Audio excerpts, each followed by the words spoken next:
Voici donc mon MacBook Air M3 et ce que vous pouvez voir sur l'écran en ce moment, c'est une limitation.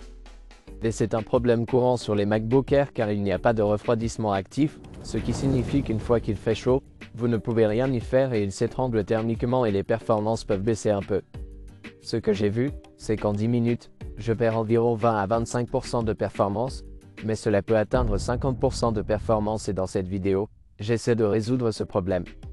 Cette vidéo vous a été présentée par LG et ses téléviseurs OLED et QNET.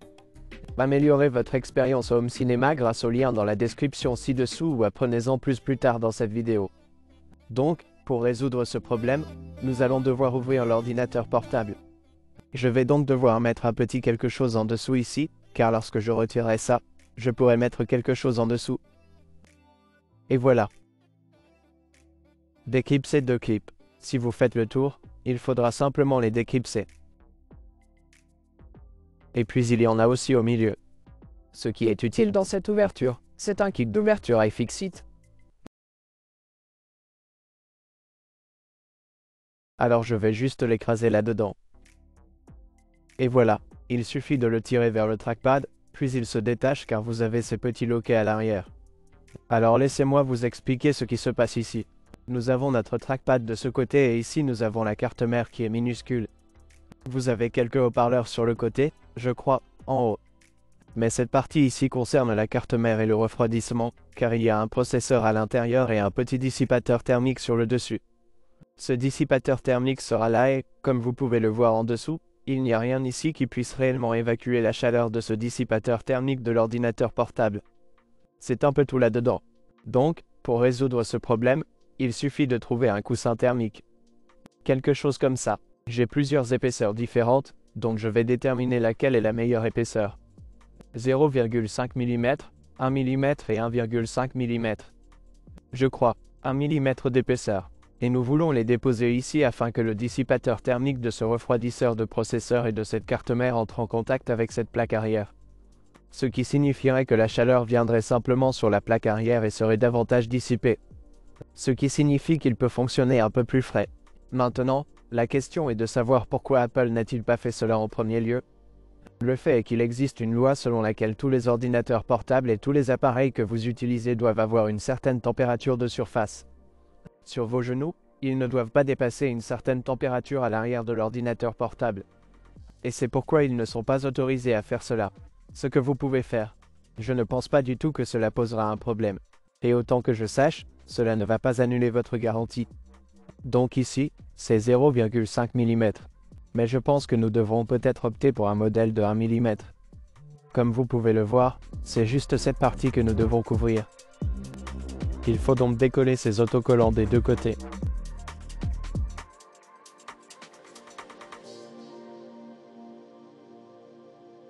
Je vais laisser ces coussinets thermiques dans la description ci-dessous si vous souhaitez les vérifier. Donc, ce que font ces coussinets thermiques, c'est simplement de prendre la chaleur et d'essayer ensuite de la transférer.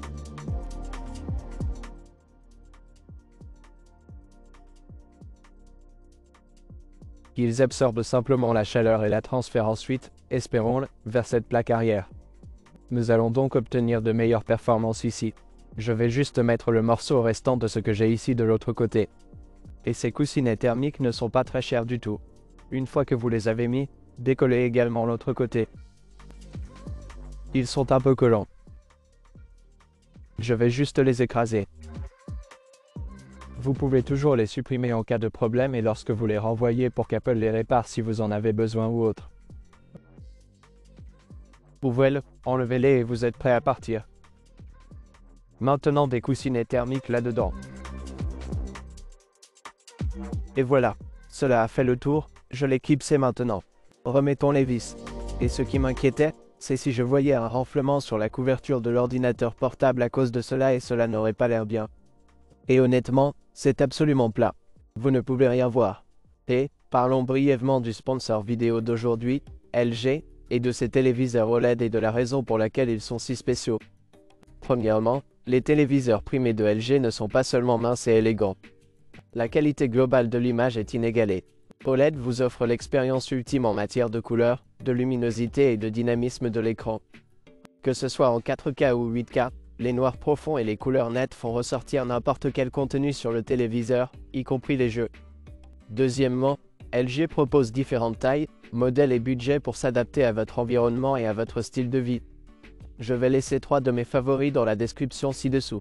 Enfin, de nombreux téléviseurs LG prennent en charge Dolby Vision et Dolby Atmos, ce qui signifie que vous obtiendrez les meilleurs visuels et sons de leur catégorie, et c'est pourquoi vous pouvez voir de nombreux créateurs utiliser les téléviseurs LG OLED comme moniteurs principaux. Je ne fais qu'effleurer la surface de ce dont ces téléviseurs sont capables. Découvrez la gamme de téléviseurs LG à travers la description ci-dessous.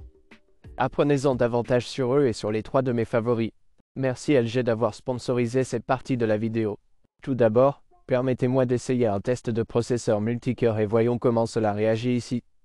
Nous pouvons maintenant voir que le package tire 17 à 18 watts. Les températures centrales augmentent lentement et nous verrons comment la puissance et tout cela commence à réagir maintenant au résultat ici. Notre moyenne centrale est de 103 à 104 degrés, mais il est intéressant de noter que cela ne réduit pas encore la puissance.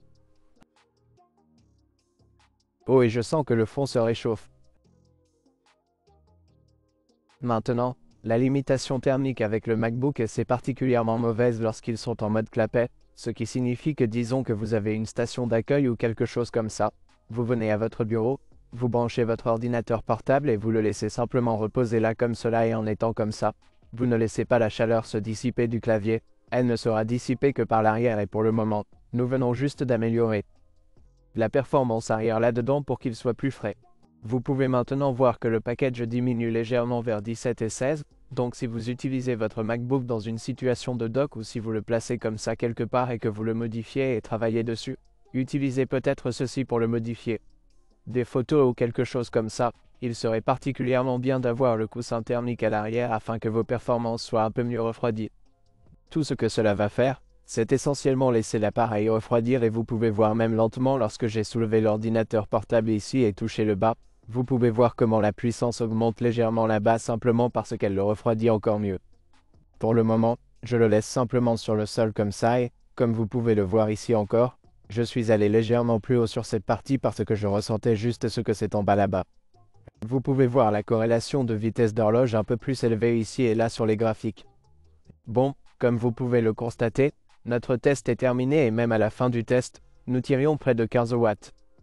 Maintenant, j'ai fait un test d'exécution du processeur multicœur pendant 10 minutes plus tôt et je l'ai enregistré à l'écran.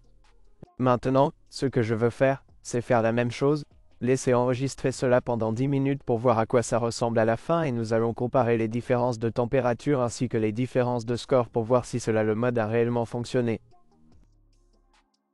10 minutes commencent. Gardez à l'esprit que cet ordinateur portable est déjà préchauffé.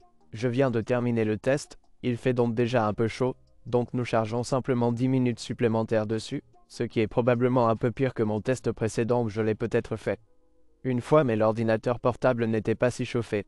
Mais les conditions sont très similaires. Mais je suis curieux de savoir dans quelle mesure ce petit coussin thermique à 7 $ va faire une différence sur cette performance.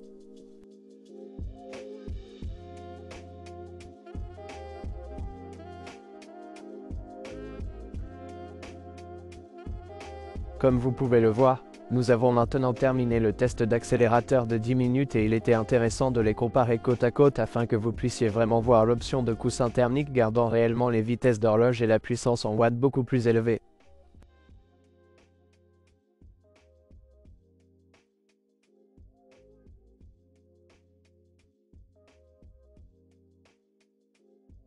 Vous pouvez voir que nous avons fini autour de 12 watts toujours là alors que sans le coussin thermique, nous étions déjà en dessous de 10 comme 7 à 8 watts ou quelque chose comme ça et maintenant regardez le score de 591 en 10 minutes. Cela fait perdre un peu de performance mais pas beaucoup du tout par rapport aux 27% que nous avons perdu sans le coussin thermique.